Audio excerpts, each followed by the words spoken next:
Welcome to Epic Conversations. I'm Diane, and we're here today with my very special guest and friend, Peggy Shirley. Peggy teaches at Charis Bible College, and she and her husband have an awesome ministry called Teach All Nations, and it allows Peggy to travel all over the world.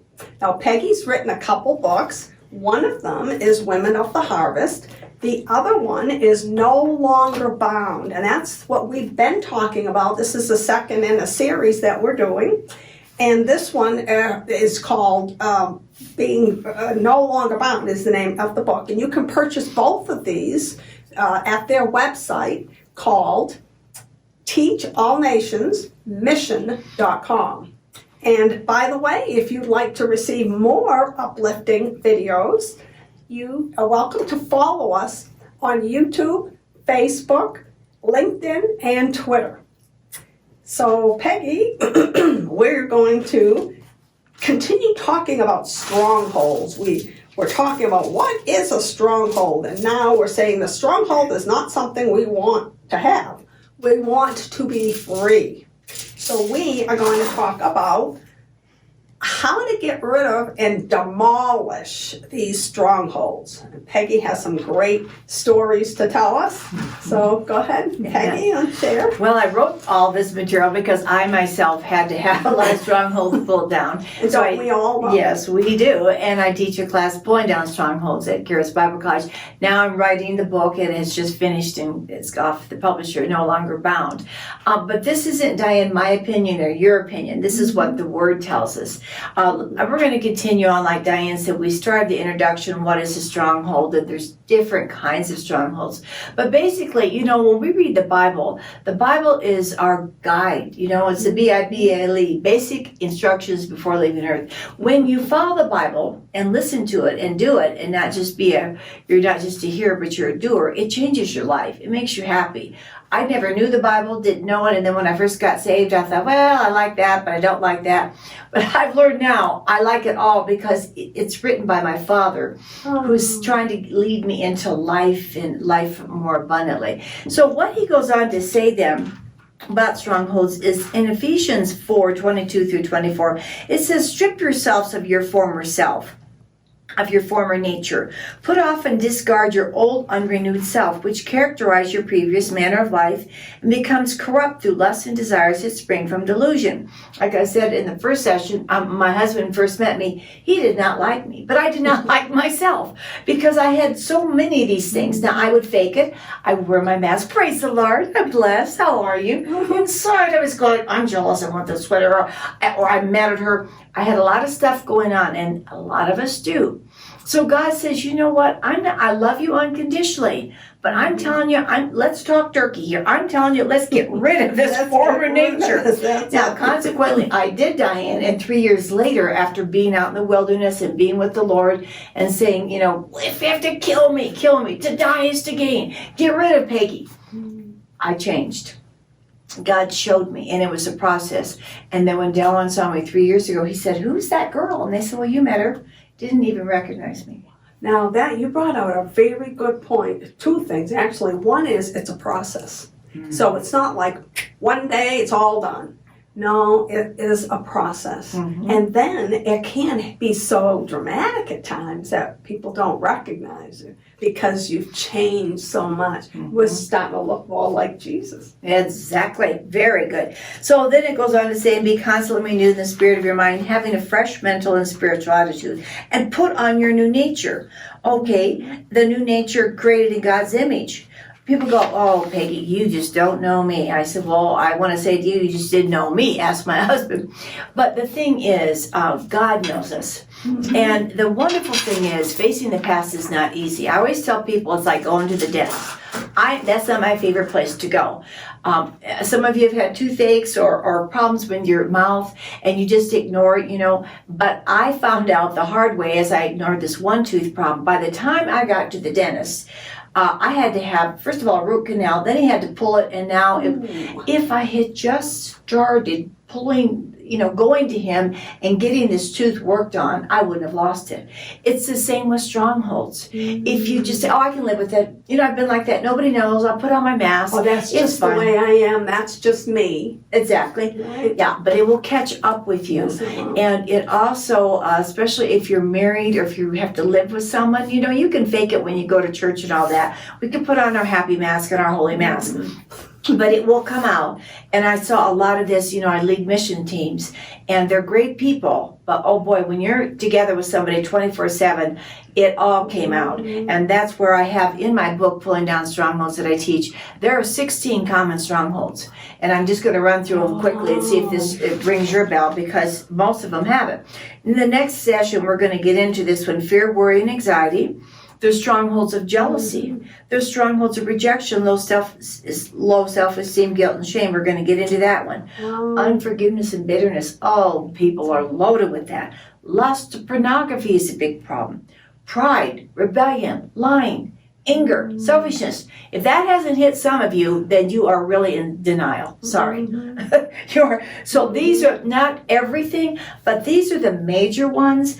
Some of the ones I've dealt with, some of the ones I haven't had to, but most people, and like some people will say to me when they take my class, oh my gosh, I have every single one of them, Peggy, what do I do?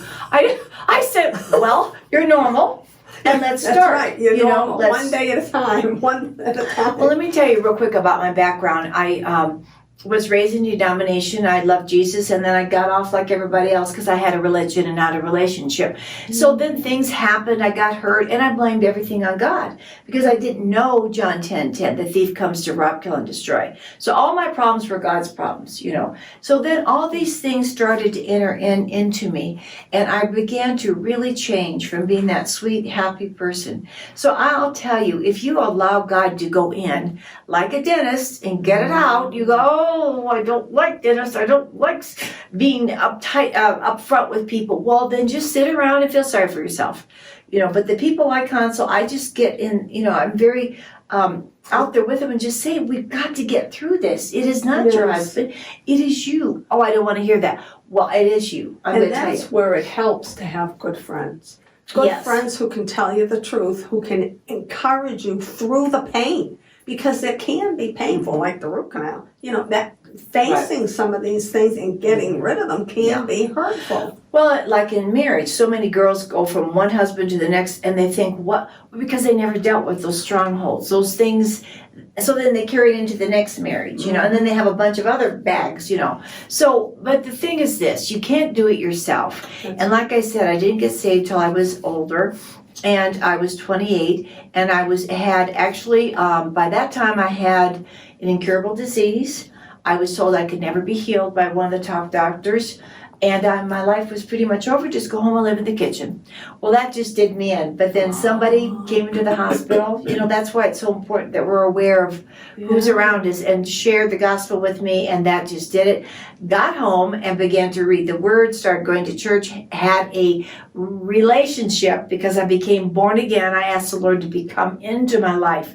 Just because you have Jesus in your heart, big deal. The devil believes in Jesus. But if you have him in your heart, if you surrender, it changes. That's a good point. And when you were saying earlier about putting on the new nature, you have to know what that new nature is. You need to know, like you said, read the word. You need to know Jesus. How can you put him on if you don't even know him?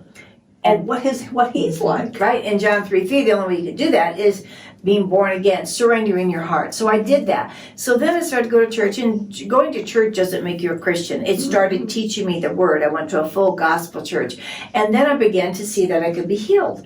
Well, a lot of people believe in physical healing. I didn't even believe in that. And so, but when I finally accepted that I was worthy to receive, that I didn't have to beg him, that it came, that's part of Calvary, is not only your freedom from sin, but your freedom from healing, from sickness.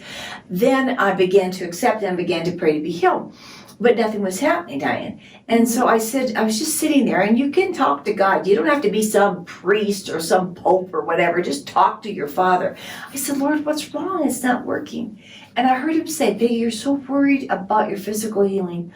What about your emotional, spiritual Because see, we're three parts. We're body, soul, and spirit. So your spirit becomes alive when you're born again. Of course, your body's your senses. But my spirit was alive, but my mind needed to be renewed. Romans 8 says we have to renew our mind through the Word. And the soul is comprised of the mind, will, and emotions. And so my new nature came in. I was being born again. My spirit became alive. But my mind was a mess. All the strongholds, all the rejection, all these things. So then I said, the Lord said to me, you're so concerned about your physical healing. What about your spiritual, your soulical healing?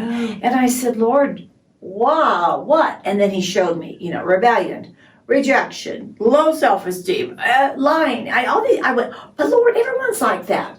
See? Or I can't help it. This happened to me.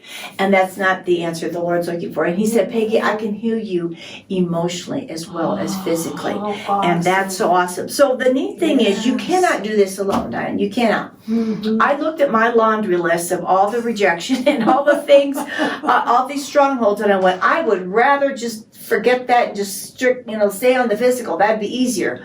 But the Lord said, no, because you see, one affects the other. I mean, doctors will tell you, and you know yourself, if you're stressed or you're angry, you can get heart palpitation, you get headaches. If you're fearful, you live in the bathroom or whatever. I mean, it's true. It all works together, and God knows that. So then I began to pray, God, show me, what do you want? And then he began to show these are strongholds. See how God, some of you out there are saying, oh, you're reading my mail, girl. Well, good, I'm glad I'm reading. And it's not just girls. Men, listen, you don't talk about your feelings and your emotions, but I tell you, in my classes, I have men that come up to me and say, this class changed my life. You told me things that I needed to hear. See, a lot of times it goes back to that father-son relationship, teacher, divorce, I don't know. It comes from different things. But like I said, I see in so many the power of words. I mean, Diane, if you're told over and over again you're no good, like I said, that affects you. But guess what? You have a high priest. Hebrews 4:15 says, for we do not have a high priest who is unable to understand, sympathize, have a shared feeling with our weaknesses. See, he's not only talking about sickness now, our infirmities, and a liability to the assaults of temptation, but one who is tempted in every respect as we are, yet without sinning. Now you've got to remember, and the Lord said to me, because I was telling about one thing, and he goes, Peggy, you act like you've been crucified. I said, well, I just feel like it, And he said, Peggy, and this is what he told me, if you think about this, Jesus was abandoned by his best friends, betrayed, denied, lied about, totally rejected. So he understands. He understands all that you've been through. Because, Diane, you've gone through things I haven't. I may not get what you feel, why that bothers you, because they happened to Diane. But he does. He does. And so he doesn't say, Diane, grow up and this is ridiculous. No, he says, hey, I get it. So when I had to go through this, I didn't feel condemnation. I felt love from the Lord. But I also felt like, okay, buck up, buckaroo, come on, we're going to get through this, And because I do that with my kids, you want them to get out of the muck and the mire. But there's so many Christians that say, well, this is just the way it is, Well, that's because you're letting it sit there and talking about it. We have to know that Jesus is the one that we can run to. We can run to Jesus, our high tower, and be safe. Amen. So another great verse that shows you this, and when I got the revelation about the emotional healing, Isaiah 53:3 says this, he was despised, rejected, forsaken by men, a man of sorrows and pains, and acquainted with grief. So, no matter what you've gone through, what you in the audience, he gets it. He can identify with you. I mean, I have a wonderful husband, but sometimes he goes, you're just weird. He doesn't understand me. He doesn't, because, men are logical, but he doesn't understand what I've gone through and why that affected me, but he does. And it goes on to say, surely he has borne our griefs. And if you study this out in Amplified, there's not only sicknesses, but weaknesses, distresses. And it goes on to say, and he's carried our sorrows and pains. Wow. When I got that revelation, first of all, I got the revelation I could be physically healed, because that's a revelation. This was like, okay, I have the right to believe that he's going to do it for me. Amen. He's my high priest. Awesome, yeah. So Good. Yes, we have to go on then and realize that God can restore. Joel 2:25 says, okay, but you hold the key. You hold the key, Diane. I could sit here and tell you this for the next 5 weeks, and you could say, amen, sister. What do you do? Okay, how do you get out of this? That's right. How do we get free? Okay, number We one, want to be free. admit your problem. Own your problem. Okay, Peggy, you hit it today. I've got a problem with jealousy or inferiority or whatever. James 5:16 says, confess your faults one to another. So there's the beginning, and pray for one And that's another. where good friends come in too. Yes. You know. And he's your best And friend. he's the first best friend up there. So number one, admit your problem. Stop blaming others for your problem. I can't help it. It was my parents. That was the way they was raised. I'm a victim. No, you're not. Let go of the unforgiveness and forgive yourself. Now, this is a big one. Ask God to show you the root of your problem. What's the root, Diane? Just like I said, I couldn't get up and speak in public. Why? Because as a 10-year-old, I had a woman come into my house. She couldn't sleep.